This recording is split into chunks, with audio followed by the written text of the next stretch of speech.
Se você acabou de chegar nesse canal, meu nome é Jana Viscardi, sou eu mesma, dona e proprietária desse modestíssimo espaço. Sejam todos muito bem-vindos. Você pode me encontrar no Twitter, no YouTube e no Instagram. E você pode patrocinar a produção de conteúdo desse canal através do padrim.com.br/Jana Viscardi. Eu agradeço a você que patrocina ou já patrocinou o conteúdo. Há outras tantas formas de você interagir comigo, não só no YouTube, como também no Instagram e no Twitter. E claro, fazendo comentários aos vídeos que eu posto, com as suas observações ou críticas construtivas. Você pode também sempre deixar o seu like e o dislike, é importante. E também pode compartilhar esse conteúdo com outras pessoas que porventura não conheçam o que eu faço e que podem com isso passar a conhecer o meu trabalho. Esse é meu convite para você, para ajudar inclusive o canal a continuar crescendo. Hoje nós vamos falar aqui de umas coisas que eu já adianto. Não tem a ver com o negócio da norma culta, tá? Norma culta, as pessoas ficam com essa pira de que tem que ter norma culta em todo lugar, ficam indo no post dos outros, falar, você não sabe nem escrever direito, isso tá acabando com a conversa na internet. Eu já te adianto, não é isso que acaba com conversas na internet. O que acaba com conversa na internet é a pessoa decidir transformar em argumento, e único argumento, inclusive, a reclamação porque a pessoa falou calça com U e não com L, tá entendendo? Então, não é disso que nós estamos falando aqui. Essa coisa do como não arruinar as interações na internet me parece interessante no momento em que a gente vê tanta gente ligada, tanto mais, me parece, em função da pandemia. Mesmo pessoas que antes usavam menos as redes sociais têm se visto muito envolvidas com diferentes plataformas, às vezes só em função do trabalho, e com isso se sentem muito estressados, não só pela demanda de trabalho, mas também pela maneira como essas interações acontecem no trabalho. E aí o que eu vou trazer aqui, gente, é o resultado de uma observação empírica, assim, do cotidiano, que pode ajudar você e a mim também. Então esse vídeo também é uma coisa de um lembrete assim na minha própria cabeça, tá entendendo? De como é que a gente pode conduzir as nossas conversas ou tentar conduzir as nossas conversas para evitar que a gente fique ainda mais estressado. Porque se fala muito sobre a coisa da saúde mental, e são muitas vezes justamente essas ações do cotidiano que muitas vezes perpassam questões de linguagem que fazem com que a gente possa se sentir melhor ou menos pior. É claro que o excesso de informação, a presença contínua na internet, faz com que a gente fique mesmo muito cansado e com isso essa leveza de espírito cotidiana não seja tão possível, inclusive porque estamos vivendo uma pandemia. Mas justamente por conta desse contexto, eu acho que uma observação sutil, a maneira como a gente interage uns com os outros, inclusive e muitas vezes com desconhecidos, completos desconhecidos, me parece muito importante. Então, vamos lá. Mimi está aqui comendo, no caso, a minha meia. Não seria bom, né? Mimi, toma um brinquedinho. Eu acho que um primeiro elemento que a gente não pode esquecer é que as interações, sejam elas face a face ou então através do universo digital, conforme elas vão sendo construídas, né, você vai criando expectativas de como essas conversas vão evoluir. E essa expectativa, ela existe justamente por uma construção social mesmo das possibilidades dessas conversas ao longo da nossa trajetória. A gente vai sendo exposto a diferentes tipos de conversa que nos permitem criar algumas expectativas e caminhos e cenários para como aquela conversa vai seguir. É claro que com a chegada das redes sociais, a gente tem aí novas possibilidades ou maneiras de interagir com as pessoas que podem ser diferentes das maneiras como se interage nesse plano face a face. E tá tudo bem, isso não é um problema. O que é importante a gente pensar justamente não em regras rígidas e fixas de como essas conversas devem acontecer, mas de a gente olhar com cuidado justamente para esses contextos mesmo, de como é que essas conversas estão sendo conduzidas nas redes sociais. Então, por exemplo, vamos supor, eu tô lá no meu Instagram e eu posto uma foto de um trecho de um livro. E aí não coloco mais observações. Veja, vamos supor, eu não trabalho com isso, eu de repente estava lendo um livro e postei lá. E a resposta que eu recebo de repente, porque é isso, a gente interage através do coraçãozinho que você posta, do riso, ou às vezes de uma frase que você traz como resposta. Que legal, que bonito, ou seja lá o que for. É também comum, dentre as possibilidades de resposta a uma foto de um livro, por exemplo. Que livro é esse? Cadê a referência do livro? E aí é que como é complicada a vida. Porque a gente se esquece que do outro lado tem uma pessoa que muitas vezes a gente não conhece. Essa pessoa não é a própria biblioteca, não é um bibliotecário em atividade, é só uma pessoa compartilhando uma coisa que leu e que achou bonita. Vale também para receita, vale para tudo. Receita também é muito comum. Você posta lá a foto do que você tá fazendo, tem gente que responde simplesmente: receita? Cadê a receita? E aí o problema, às vezes, não é nem tanto a pergunta do cadê a receita ou cadê a referência do livro, mas muito mais como isso se constrói. Quando eu posto a tal da foto do livro ou da receita ou do que for, você pode até fazer a pergunta, mas se é alguém que você não conhece, com quem você não interage, que tal, antes de simplesmente cobrar o outro, porque muitas vezes essa resposta ela pode ser lida como uma cobrança, como se aquela pessoa que posta fosse obrigada a trazer todas as informações sempre. Que tal você dizer: oi fulano, oi fulana, você teria essa receita ou onde eu posso procurá-la? Ao invés de simplesmente cobrar a pessoa, porque supostamente ela não trouxe a receita. Você pode ter tranquilidade na maneira como interage. Por exemplo, aqui, falta de educação. Temos uma cachorra com falta de educação aqui que não está nos permitindo gravar. Não sejam essas pessoas. Eu acho que tem um sentido simbólico nisso.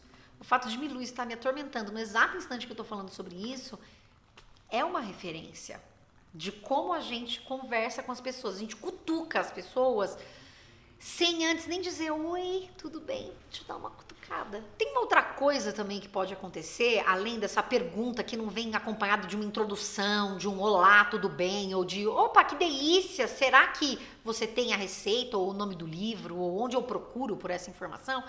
Tem uma outra coisa que é você pedir uma informação e sequer agradecer quando a resposta aparece. A gente se esquece que muitas vezes as pessoas com quem a gente conversa, de novo, vou repetir isso, não são pessoas que nós conhecemos e com quem temos intimidade. Não significa que uma pessoa que você conhece, você pode de supetão pedir coisas, falar coisas ou criticar coisas. Mas significa que às vezes você tem intimidade o suficiente para dizer coisas de uma forma que você não diz para um desconhecido. Essa é a questão do contexto mesmo, de como é que aquela conversa se insere na dinâmica do seu dia e do dia do outro. Hoje em dia, muitos de nós interagimos com gente que não conhecemos. E a gente esquece, nessa hora, de pensar nesse outro que está recebendo aquela mensagem, de pensar a relação que eu estabeleço com ele e que ele não necessariamente estabelece comigo, justamente porque não nos conhecemos, né? Então, acho que é nesse sentido que eu tô falando, que pensar o que são essas dinâmicas das interações, as expectativas e tudo mais é importante, e o contexto, né, nesse sentido. Tem uma outra coisa que são essas perguntas que vêm descontextualizadas, né? De repente, na sua cabeça, você gostaria de saber uma informação, mas você sequer se apresenta ou introduz a conversa, diz um oi, ou seja lá o que for, você simplesmente pergunta uma coisa, como se aquele perfil fosse um repositório de perguntas a serem respondidas. De novo, não é, de repente é só uma pessoa falando de, sei lá, das suas descobertas em jardinagem, de repente a pessoa nem seja um especialista, mas só está compartilhando as suas conquistas ali e você está exigindo que a pessoa já te responda uma coisa sem sequer dizer um bom dia, um olá, ou seja, o que for. Então, observe que são características muito simples das conversas, mas que as pessoas às vezes passam batido e acabam gerando tensão para si e para o outro, né? Milu. Como, por exemplo, no caso de gente que responde ou um tweet, ou sei lá, uma postagem no Facebook ou no Instagram, fazendo uma crítica, ou é só a minha opinião, mas é incapaz de acompanhar aquela conversa, porque só quer de novo depositar a sua opinião no outro, sem querer ouvir a réplica, a tréplica, sem querer continuar a conversa. E aí finalizar a coisa com: é só a minha opinião. Você entra no perfil do outro, que está dando também a própria opinião sobre uma coisa, e você não quer conversar, mas quer trazer o seu contraponto sem que haja efetivamente uma conversa. Por que é que você está fazendo isso? Só para mostrar que você também pode falar? Você pode falar no seu próprio perfil, não precisa ficar batendo boca com as pessoas no privado ou no público só porque você quer dar a sua opinião, mas não quer ter uma efetiva conversa sobre isso. né? E aqui, claro, essa conversa pode ser uma conversa crítica e não necessariamente ser uma discussão, tá? Também tem isso. E aí eu tenho uma que é especial pro WhatsApp. Eu tive uma época que eu falava muito sobre isso, logo no começo do canal, eu dava muito essas dicas, assim, né? Você foi incluído num grupo do WhatsApp de trabalho, ou você foi incluído num grupo do WhatsApp por conta do condomínio que tá tomando medidas em função do coronavírus. Veja, esses grupos, eles têm funções específicas. Você não precisa ficar compartilhando informação que sequer tem fonte nesses grupos, porque, sei lá, você achou aquilo muito incrível e sensacional. Não faça isso. Você compartilha as informações que são essenciais para aquele grupo. Tá entendendo? Essa é uma dica muito antiga, na verdade, mas que eu acho que continua valendo, porque eu mesma tenho feito parte de grupos e tem acontecido umas coisas, as pessoas compartilhando cada coisa entre completos desconhecidos. E aí é que eu retomo o que eu falei lá no começo. Eu acho que esse olhar sobre a conversa não é um olhar normatizador, tá, gente? No sentido de dizer que você só pode fazer assim ou só pode fazer assado. Mas no sentido de pensar um pouco a possibilidade que você tem de fazer uma leitura de cenário quando você faz conversas com as pessoas. Você não precisa chegar com os 4 pés no peito de alguém que você não conhece simplesmente porque você quer rebater qualquer coisa, sem olhar para aquela conversa como um todo, ou que você vai pedir alguma coisa para alguém esperando que essa pessoa seja a verdadeira biblioteca nacional, ou então, sei lá, o site do TasteMade para te dar uma receita completa do jeito que você quer, ou então para você compartilhar qualquer informação que você acha relevante em qualquer grupo de qualquer lugar. É uma leitura de contexto. Essas coisas se encaixam aqui? Para que esse grupo foi criado? Esse post que era só para a pessoa mostrar que ela gosta desse autor. Essa pessoa deveria escrever aqui uma dissertação no Instagram porque eu tenho necessidade dessa informação? E aí, nesse sentido, eu acho que permite outras conversas, como a questão da autonomia. A sensação que eu tenho é que muitos de nós, a gente não tem mais tanta a gente não desenvolve essa autonomia porque a gente espera do outro. Você não digita bolo de fubá receita no Google. E olha que fácil, hein? Você automaticamente acha que aquela pessoa tem que dar todas as receitas, tem que estar lá disponível para você o tempo todo. E eu não tô falando de nunca ser respondido por ninguém, porque essa foi uma coisa, por exemplo, que eu já questionei muito, por exemplo, em quem tá na internet há muitos anos e tal.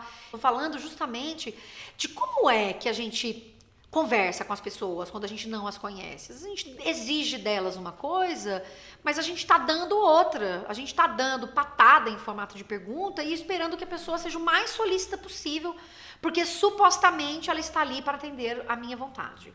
E ela não está ali para atender a sua vontade, a não ser que seja, sei lá, nem sei o que, mas não é assim que funciona. E eu acho que isso nos preserva em termos da qualidade que a gente pode ter. Não vai resolver todos os problemas do mundo, é evidente que não, mas pode ajudar a gente a evitar esses pequenos, alguns, pelo menos, esses estresses cotidianos que vêm justamente dessa falta de tato, de pular etapas numa conversa que não demandaria você fazer 5 parágrafos, mas um oi, tudo bem?